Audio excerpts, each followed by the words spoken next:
everybody, this is Charles with Whole Brain Health. So just to make it clear, in case you are seeing me for the first time, I'll just share with you a little bit about who I am. This is a little bit about my background, some nursing experience, psychiatric experience, health coaching. I've done a lot of speaking, particularly with health in the last 2 to 3 years, and I've done a lot of my own research into health and wellness, and specifically with the brain, about 500 hours over the past year or two. And we're going to try to introduce this idea of staying sane in the brain amidst the COVID quarantine. So are you quarantined? Really ask yourself, do you have some kind of network that you've maintained? Do you get out and have some kind of interaction? Or are you really in the house where people are leaving gifts or packages or survival kits on your front porch or something, and you really don't have much interaction? These phrases might sound familiar to you. Shelter in place, quarantine, isolation, social distancing. I'm not going to get into those too much. I'm going to focus on how you can embrace understanding what your brain is going through in this case, and why socialization and the integrity of your social circle is important for the health of your brain. So when we talk about isolation, here's our definition: cause a person or place to be or remain alone or apart from others. Others. So when we talk about isolation with respect to people, it's apart from others. And there's an inherent meaning there that we are inherently social creatures. Well, you might be saying this in response to this idea that we are social creatures. Well, I'm fine. I'm an introvert. I'm special. I don't have to be with other people. Maybe you are an introvert, but we all have introverted and extroverted qualities to us. Everybody's kind of a blend. However, I will make the argument that your biology is inherently designed to be a part of a social unit. There's even a whole academic discipline around the concept of being together and how it's shaped our evolution. It's called sociocultural evolution. If you look into the biology, there you can see the evidence of stress levels increasing, cortisol levels increasing, inflammation increasing when we are not in some kind of social group. And we have been very resourceful, very innovative, very creative species, so we found lots of ways to kind of put ourselves in boxes, but also maintain some connection.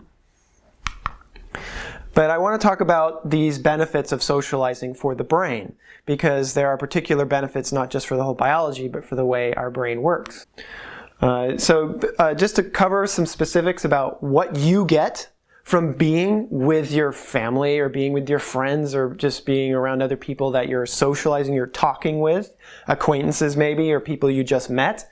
You have lower risk of dementia. You have higher executive functioning, which is the decision maker, the CEO of the brain, which is mainly around here. You have better problem solving, like I said, decision making skills. You have stronger willpower. So at the end of the day, when you're just kind of like by yourself, and you're like, your willpower isn't as strong because you're not socializing. Or maybe you didn't socialize earlier in the day. There's other variables that are involved with the decrease in your willpower over the course of one day. But if you're quarantined like you are now, your willpower is being reduced. And it is finite. It is a muscle that can be developed, but the energy that you have to say no, or I'm not going to do this, or I will do this, is finite. So it becomes harder and harder to say no to that muffin, to say no to that Snickers bar, to say no to that donut. So yeah, effectively, together is better. Together is safe. Your biology is happier. So again, I'm going to ask you, are you quarantined? Well, I have some suggestions for you. So my number one tip, I've got 3, but my number one, partly because it's easier, but also because it's so effective, call people on the phone. So I'm not talking about, hey, how you doing out there? No. I'm talking about call them on the phone.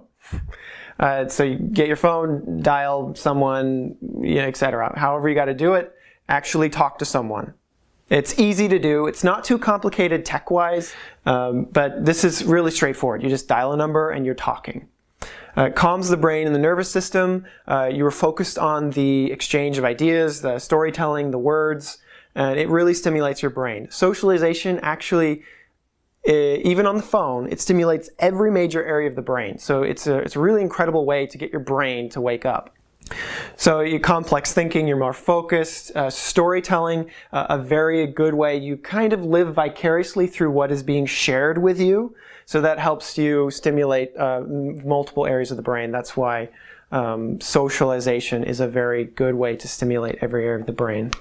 So I have some suggestions for you when you do make a call. Again, I'm still on just tip number 1. But when you are getting on a call, have some type of system like, hey, what's the joke that you found today? You can share brain teasers, riddles. Don't tell them the answer on the same phone call. Get them to think about it until you talk to them next time and see if they get it. Share some techniques on how to stay mentally stimulated or how they've been staying mentally stimulated. So again, call. Tip number 2, guided meditation.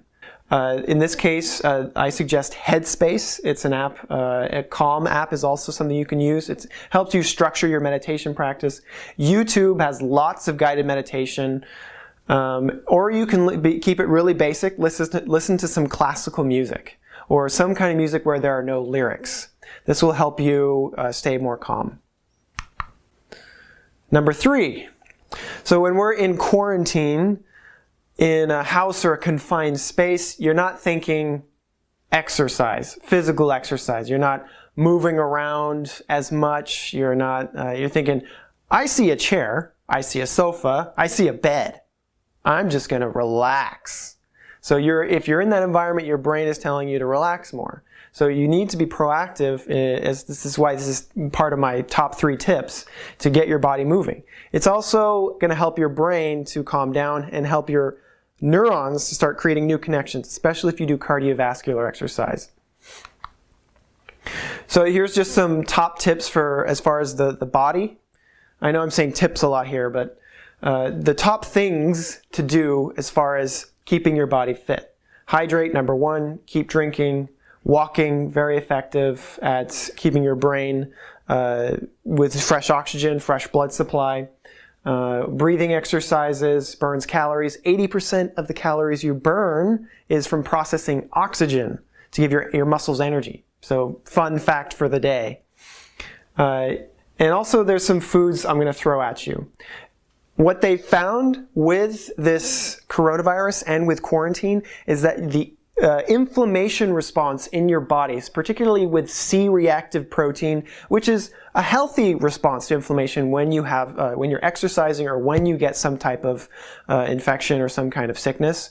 But it gets it's going haywire if you're in quarantine because you have the added stress of isolation and of inactivity potentially. So combating inflammation with food, I have 2 top recommendations for you. Eat rosemary. Smell rosemary, because just smelling it actually stimulates the brain. And then eat turmeric or curcumin. Very highly powerfully anti-inflammatory food spices. So those are my top 3 tips. In summary, number 1, if you're going to do anything, just call people. Get your brain stimulated, calm your nervous system down. Number 2, guided meditation. It's easily accessible. And finally, keep your body moving. Go for a walk. Pick some rosemary. Say hi and smile to someone. And here's my tip for all at once. And I kind of gave you a little preview just a second ago. So this is what you can do if you want. Go for a walk. While you're on the walk, call someone that's giving you a guided meditation. There you're taking care of all 3 of my tips for staying sane in the brain during the COVID quarantine. So yeah, that's kind of my overview of the most effective ways to keep your brain stimulated, to keep you healthy amidst this isolation. So finally, my call to action, and I will end the presentation right around here. Call your friends, call someone, stay sane in the isolation or quarantine. It's important for your brain health, and it's important for your sanity. So good luck. And best of you, check out www.wholebrainhealth.org for info and products to support your brain. Okay, thank you very much, and best to you.